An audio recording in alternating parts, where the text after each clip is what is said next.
my slides are advancing? Yeah. All right. I've got 0 seconds counting up. If y'all are all ready. Yeah. Okay. Are you ready, Ms. LeBlanc? Okay, I'll go ahead and get started. When I walked in here today, I bet you assumed that I'm a charming young man about to give you an excellent speech. What if I was dressed like this? Or this? How would that change your assumption of me?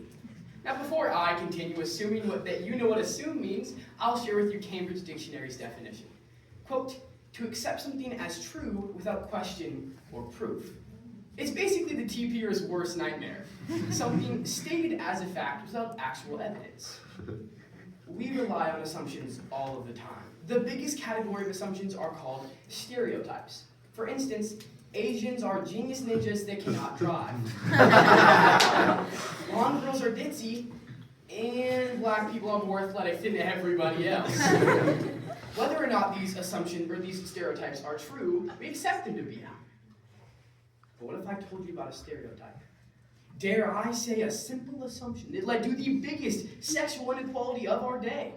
Today I'll be using this assumption to demonstrate the power of an assumption and how it can affect so many lives, and why we must challenge our assumptions. When you hear sexual inequality, I imagine that you think of wage gaps. Or maybe you were like me and you thought of women getting cheaper car insurance. What if I told you about one that has been underneath your nose for your whole life and you probably haven't noticed? Our society is sexist against men. This huge sexual inequality that I'm talking about is found in public bathrooms.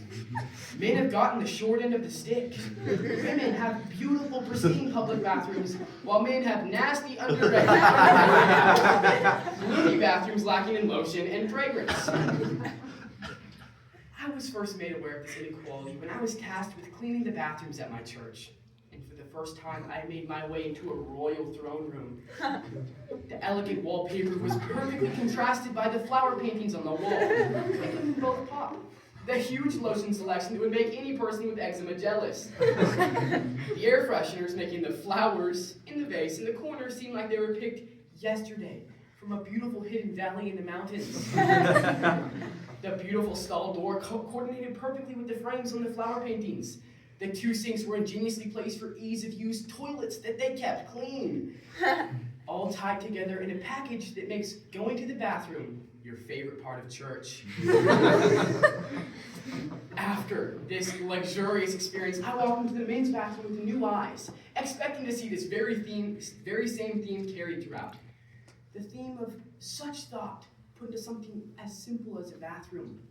And I was greeted by a very tasteful whitewashed wall, beautifully decorated by some cracks that perfectly contrasted the urinal's rustic beauty. The paper towel dispenser that doesn't even work, and was that charming fake mango air freshener that pairs perfectly with the smell of the citrus urinal cake. The beautiful stall door that doesn't even lock. The 1 sink with no pressure gauge to make sure you're awake for the sermon. A fun and social and cozy experience through the sacrifice of half the bathroom for a closet. A thrilling experience making you wish you went before you came to church. You may think that I'm slightly exaggerating and that the majority of men's bathrooms are in fact decorated. I could name on one hand all of the men's bathrooms that I've been into that are decorated. And trust me, I pay attention. Of these bathrooms, one company was literally made famous for their bathrooms. But my personal favorite, I noticed while golfing. It was a beautiful spring day, a nice break from the typical rain of the Pacific Northwest. I found myself entangled in God's luxurious creation, having a great lesson in patience and self-control after losing my 5th ball. After one particularly curious swing, I felt nature calling, and I carefully made my way to the clubhouse. And I entered into the most beautiful bathroom I have ever seen. I sat there, completely captivated by the artist's elegant vision displayed on the majestic walls.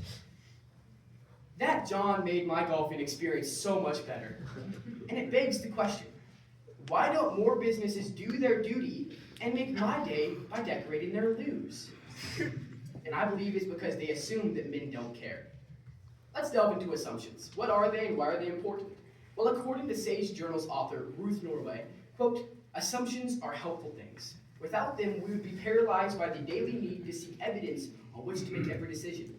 For example, we assume that certain things are going to happen at certain times on certain days, and therefore we do not have to consciously deliberate about whether or not they're going to happen. They become part of our routine. However, assumptions can also be dangerous when we fail to recognize that sometimes they are just assumptions and are not based on experience or other forms of evidence, unquote. That part at the end is where I would like to focus. Assumptions not based in evidence. Let me give you an example of an assumption based in evidence. Because you've sat in a chair probably countless times, when you see a new chair, you make the assumptions on your past experiences that this new chair is going to hold your weight. But what about bathrooms? Is it based on evidence that as a society we don't decorate men's bathrooms, but in the very same building decorate women's bathrooms? Do you assume men don't care? It's a widely known fact that men's public restrooms are not a place where the 5-second rule applies. When in public, we tend to forget our loo etiquette. We don't take the best care of our public office. We let the bog go to poop. Let's just say, you would not want to stay in that porcelain palace. But that relates to cleanliness, not decor. My theory is that whoever decorates men's bathrooms assumes that men do not care because the typical thunderbox is not usually the cleanest. Because of this, they don't give men the absolutely amazing experience of using a decorated dummy. To confirm my theory, I stood outside of our local grocery store and asked 100 women one simple question. Do you think men like it when their bathroom is decorated? 86% said no. They did not think men care. This is exactly what my church thinks, what the church my mom grew up in thinks, what the gym I go to thinks.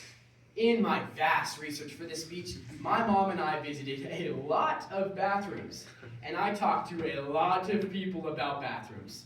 And the conclusion that we drew was this. If a location had decorated bathrooms, the vast majority of the time, it was only the women's that were decorated.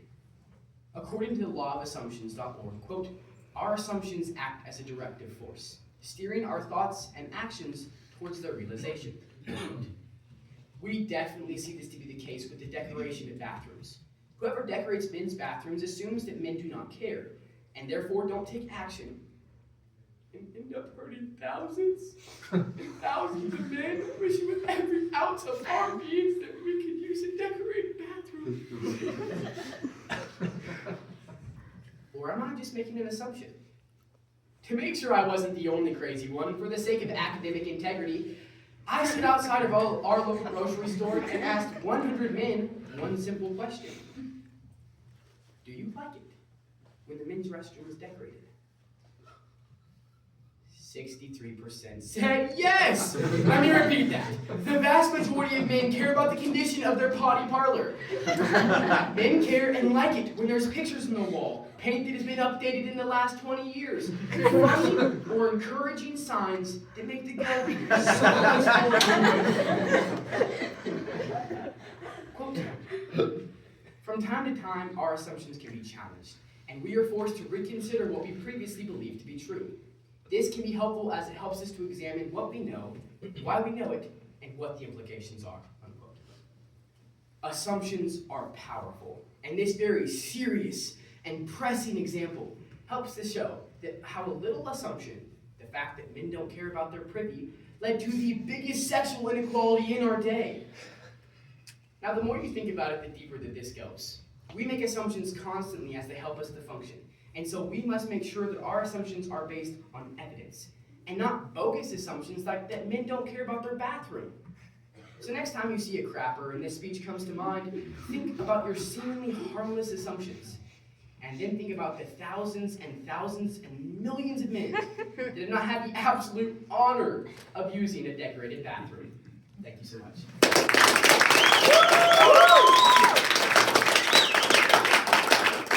That was 9 minutes and 30 Yes. 9:38. Yes. Good job. Thank you so much, Mary. I appreciate it. Thank you, sir.